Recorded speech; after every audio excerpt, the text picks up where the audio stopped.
नमस्कार दोस्तों। आप सुन रहे हैं द नेशनल वॉइस और मैं हूं दर्शन। आप सभी का काफी लंबे समय के बाद मैं वापस स्वागत करता हूं हमारे पॉडकास्ट द नेशनल वॉइस पर।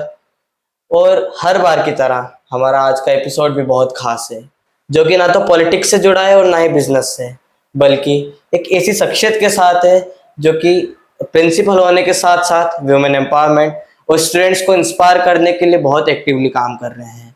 तो दोस्तों, आज हमारे साथ जुड़े हैं वीना गोयल मैम। नमस्कार मैम, मैं आपका सबसे पहले बहुत बहुत स्वागत करता हूँ द नेशनल वॉइस पर। बहुत बहुत धन्यवाद। Thank you so much. Okay ma'am. तो चलिए आज के पॉडकास्ट को आगे बढ़ाते हैं। तो सबसे पहले मैम, मैं आपसे थोड़ा आपके बारे में जानना चाहूँगा, आपका इंट्रोडक्शन दीजिए। अच्छा। नमस्कार। मेरा नाम वीना गोयल है। बेसिकली मैं महू डॉक्टर अंबेडकर नगर में मेरा जन्म हुआ और मेरा ग्रेजुएशन इंदौर से ही डीएवीवी से मेरा ग्रेजुएशन हुआ।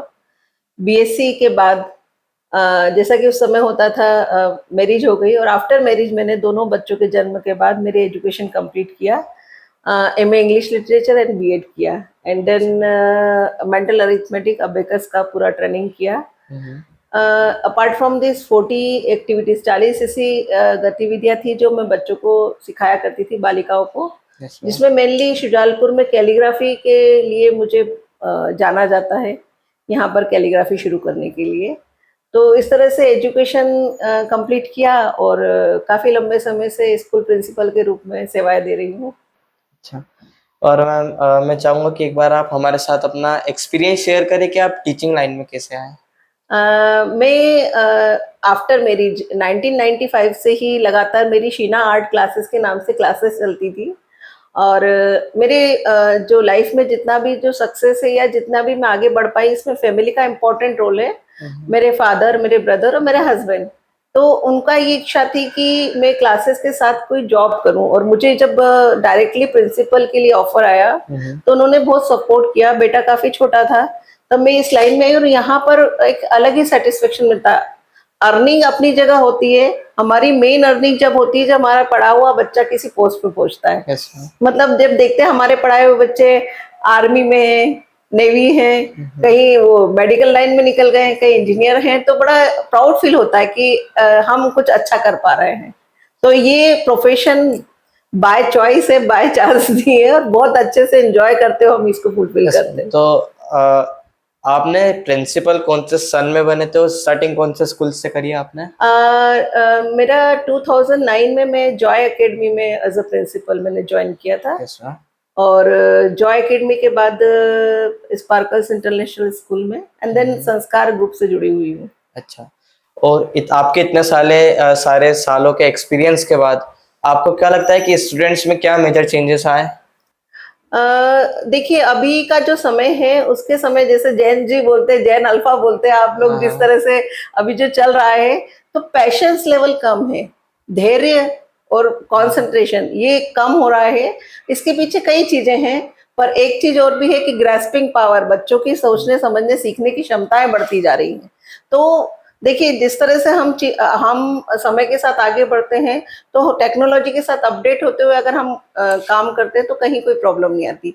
बच्चे आज भी वही हैं और बच्चों में हर बच्चा, मेरा एक मानना रहता है कि हर बच्चे में कुछ ना कुछ क्षमता है, उसे बस परखना है, निखारना है और संवारना है। तो हर बच्चा कुछ ना कुछ करके दिखाता ही है। और आपको क्या लगता है जेनजीस को सबसे अलग क्या चीज बनाती है? सबसे अलग चीज उनका एक्सपोजर बनाता है। उनको जितना एक्सपोजर मिलता है बहुत फास्ट ये जनरेशन कैच करती है और वो बहुत प्लस भी है, अच्छा भी है। बस उसको हर चीज का, जैसे बोलता है ना कि हर चीज का एक्सेस होना हमेशा नुकसानदायक होता है, बस वही चीजें है। अदरवाइज देखिए समय के साथ अगर बच्चे आगे बढ़ते हैं, सब चीजें सीख रहे हैं, टेक्नो फ्रेंडली हो रहे हैं, तो बहुत अच्छा है। इसमें कहीं कोई गलत नहीं है, बस यही है कि कंट्रोल्ड वे में हो और हमारे बच्चे बहुत तरक्की करें, हमारा देश तरक्की करे। अच्छा। और जैसे आप प्रिंसिपल बनने से पहले टीचर थे, तो आपको क्या लगता है कि स्टूडेंट्स के नजरिए से एक अच्छा टीचर किसे कहते हैं? अ, अच्छा टीचर वही होता है, देखिए मैंने हमेशा हमारे स्टाफ ने अपने टीचर्स को भी यही बताया है कि स्टूडेंट किसी भी समय का क्यों ना हो, स्टूडेंट सिर्फ नॉलेज से कंट्रोल हो सकता है। अगर टीचर के पास सब्जेक्ट नॉलेज प्रॉपर है तो वो बच्चों को कंट्रोल कर सकते हैं, और स्टूडेंट वो भली नर्सरी का हो चाहे सीनियर सेकेंडरी का हो, उसको पता होगा कि मेरे टीचर का नॉलेज सॉलिड है, उनको सब कुछ आता है, तो वो बिल्कुल कंट्रोल में और पेशेंटली और बहुत कंसंट्रेशन के साथ टीचर को फॉलो करते हैं। और टीचर के नजरिए में अच्छा स्टूडेंट कौन होता है? अच्छा स्टूडेंट हमेशा वही होता है जो टीचर्स जो बताते हैं, जितना नॉलेज वो उनको देना चाहते हैं उसका रिटर्न आता है, वो उतना करके बताते हैं, वो अच्छा स्टूडेंट होता है। ओबीडियंट स्टूडेंट, अच्छे स्टूडेंट वही होते हैं, एटलीस्ट ट्राई करें और ऑनेस्टली ट्राई करें, मतलब पूरी ईमानदारी के साथ वो कोशिश करें। जरूरी नहीं क्लास का हर बच्चा फर्स्ट नहीं आ सकता है, Yes, पर हर बच्चा प्रयास कर सकता है, और पूरी क्लास जब प्रयास करती है ना तो वही टीचर्स की सक्सेस होती है, वही अच्छे स्टूडेंट होते हैं। और एक स्टूडेंट को अपनी स्कूल लाइफ में क्या क्या करना चाहिए? मैं तो हमेशा ये मानती हूँ, एक तो सबसे पहली चीजें, स्कूल लाइफ जो होती है वो हमारी लाइफ का गोल्डन पीरियड होता है। हम अपना बचपन स्कूल में ही जी सकते हैं। तो मैं तो हर बच्चे को बोलती हूँ कि शरारत भी करें, बस वो ये है कि डिस्ट्रक्टिव ना हो, किसी को नुकसान ना पहुंचे, और हर चीज में लीडरशिप क्वालिटी जो होती है वो स्कूल में डेवलप होती है। हम अगर चाहेंगे कि हम कॉलेज में जाकर सारी स्किल्स या क्वालिटी डेवलप करें तो पॉसिबल नहीं है। स्कूल में छोटे छोटे प्रोग्राम होते हैं, छोटे छोटे कंपटीशन होते हैं, उसमें जब बच्चे आगे बढ़ते ना तो हमेशा वो बच्चा कहीं ना कहीं उसमें नेतृत्व क्षमता आती है और वो कहीं ना कहीं सक्सेसफुल होता ही है। तो बच्चों को हमेशा हम ये मोटिवेट करते हैं कि छोटे छोटे स्टेप होते हैं, चाहे वो असेंबली लीड करने से लेकर, परेड लीड करने से लेकर, कोई भी कंपटीशन लीड करना है, माइक होल्डिंग करना है, तो वो वहां पर बच्चे आगे बढ़ते हैं। ये छोटी छोटी चीजें हैं जो स्किल डेवलपमेंट के लिए बहुत इंपॉर्टेंट होती है। और एक स्टूडेंट को अपनी पब्लिक स्पीकिंग स्किल्स सुधारने के लिए स्टार्ट कैसे करना चाहिए? पब्लिक स्पीकिंग स्किल के लिए या पर्सनालिटी डेवलपमेंट के लिए स्कूल सबसे अच्छा प्लेटफॉर्म होता है, क्योंकि आपने सभी ने देखा होगा कि क्लास में मॉनिटर अपॉइंट होते हैं, स्कूल में असेंबली होती, हर क्लास का टर्न होता है, स्कूल में थॉट, न्यूज, जीके क्वेश्चन, इस तरह से सभी चीजें होती है। तो बच्चों को विदाउट हेजिटेशन वहां पर परफॉर्म करना चाहिए। होता है, हम लोग भी हैं, कई बार गलती हो जाती है या हम कहीं पर अटक गए हैं, कोई बात नहीं, इसको छोड़ें और आगे बढ़े, एक दिन वही आता है। इवन मैं तो ये देखती हूँ कि टीचर्स को भी अगर अपॉर्चुनिटी मिलती है तो हर टीचर माइक होल्डिंग कर सकता है, हर टीचर का पब्लिक स्पीकिंग काफी अच्छा डेवलप हो जाता है, स्किल डेवलप होती है। अच्छा, और एज अ प्रिंसिपल आप क्या ज़्यादा प्रेफर करेंगे, नॉलेज और एक्सपीरियंस? देखिए, नॉलेज और एक्सपीरियंस दोनों वाइस वर्सा है, मतलब अगर आप देखें कि एक्सपीरियंस है तो नॉलेज भी बढ़ता है और नॉलेज है तो एक्सपीरियंस भी, तो मैं दोनों को इक्वल वेटेज देती हूँ, इक्वल इंपॉर्टेंस है, क्योंकि विदाउट नॉलेज किसी तरह का एक्सपीरियंस हम कैसे दे सकते हैं, और विदाउट एक्सपीरियंस हमारा नॉलेज किसी काम का नहीं है।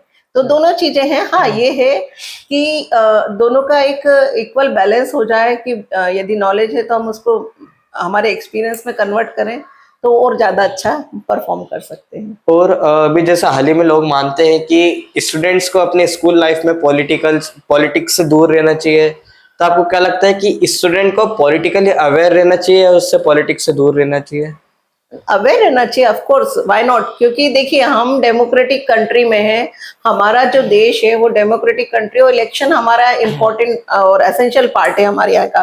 तो अगर स्टूडेंट पॉलिटिक्स में, बस ये है कि हर चीज की एक सीमाएं होती है, उन्हें नॉलेज ऑफ कोर्स होना चाहिए कि हमारे देश में क्या चल रहा है, क्योंकि किसी भी कॉम्पिटिटिव एग्जाम में यदि हम जाते हैं तो हमारा जो सिविक्स पार्ट है वो इम्पोर्टेंट होता है। Yes, ma'am. और बच्चे अगर पॉलिटिक्स के बारे में नहीं जानेंगे तो वो एक समय के बाद जब हम उन्हें वोट देने जाना रहेगा या वो वोट कास्ट करते हैं तो वो किस तरह से कर पाएंगे, उनको नॉलेज ही नहीं होगा। तो सोशल और पॉलिटिकल अवेयरनेस बहुत जरूरी है। अच्छा, और क्या स्कूल सही में बच्चों को अपनी लाइफ के लिए प्रिपेयर कर रहे हैं?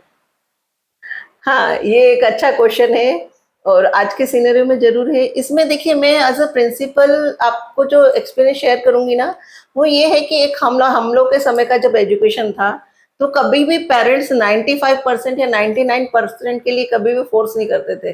पहले कैसा होता था, बच्चा बहुत अच्छा परफॉर्म कर रहा है, उसका वे ऑफ टॉकिंग प्रॉपर है, उसका बिहेवियर अच्छा है, पेरेंट्स काफी खुश होते थे। आज के समय में थोड़ा सा ये चेंज देखने को मिला है कि वो एक ऐसा कंपटीशन जनरेट हो गया कि सिर्फ फर्स्ट रैंक या 99-95% इंपॉर्टेंट है रादर देन उसका बिहेवियर चेंज। तो वो एक थोड़ा सा गलत है। मैं एज अ प्रिंसिपल यही चाहूंगी, और हम हर स्कूल में, मतलब कोई भी स्कूल हो, वो ये कोशिश करता है कि बच्चा सिर्फ एग्जाम के लिए प्रिपेयर ना हो, बल्कि उसका आने वाला जीवन बहुत अच्छा हो, सक्सेसफुल वो एक पर्सन और एक अच्छा सिटीजन, एक अच्छा नागरिक बने।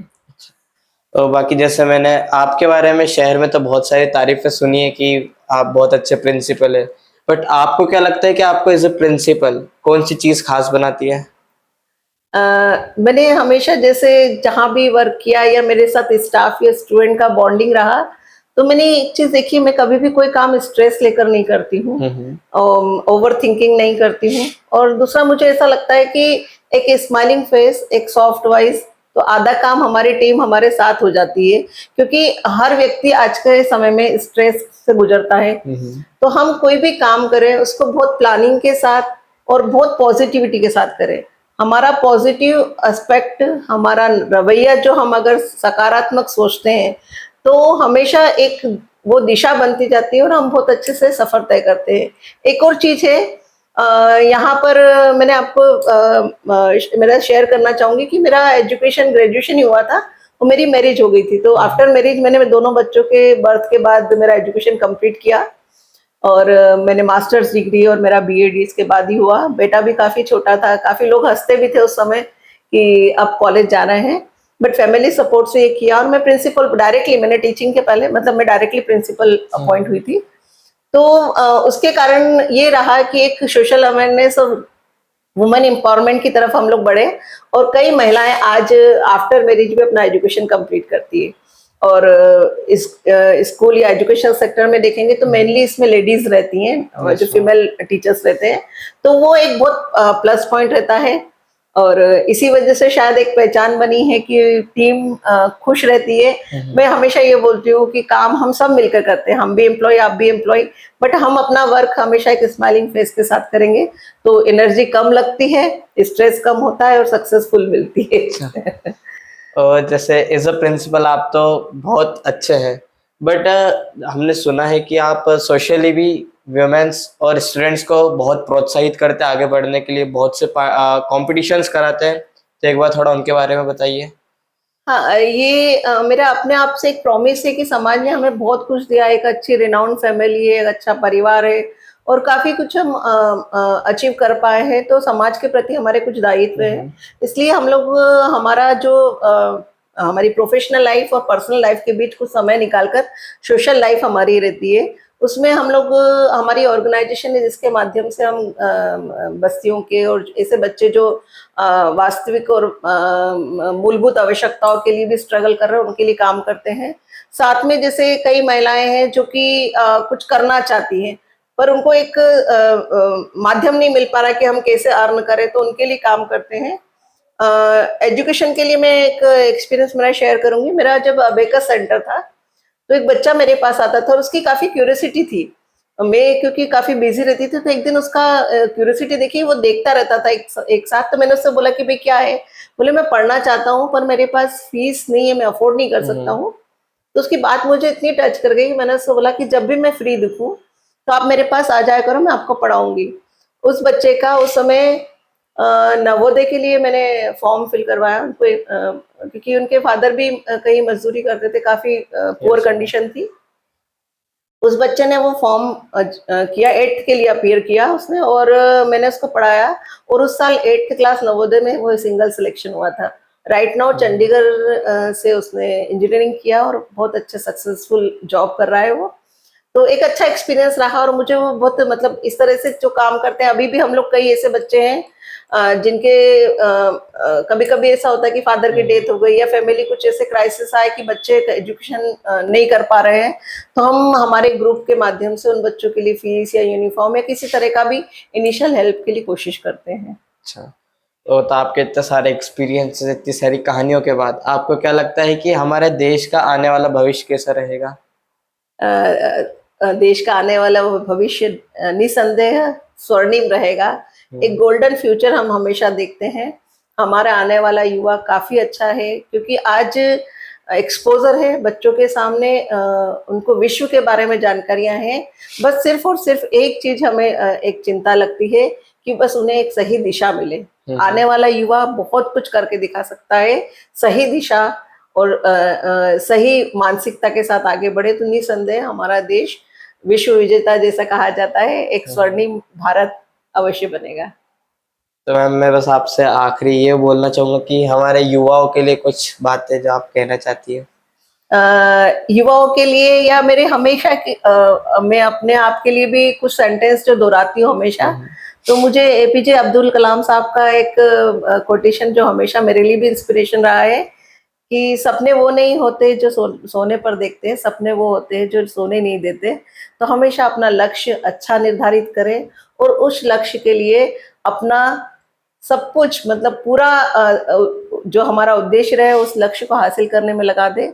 निसंदेह सफलता हमारे साथ होगी और हमारी शुभकामनाएं हमारी युवा पीढ़ी के साथ हमेशा रहेगी, क्योंकि आप सबके बीच में हमारा जीवन बीता है और बच्चों के बीच में हमें वास्तविक खुशी मिलती है। बहुत बहुत शुभकामनाएं।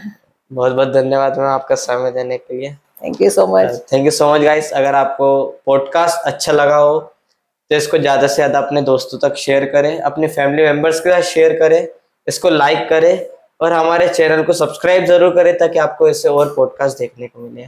बाकी जब तक के लिए नमस्कार। Thank you so much ma'am. Thank you.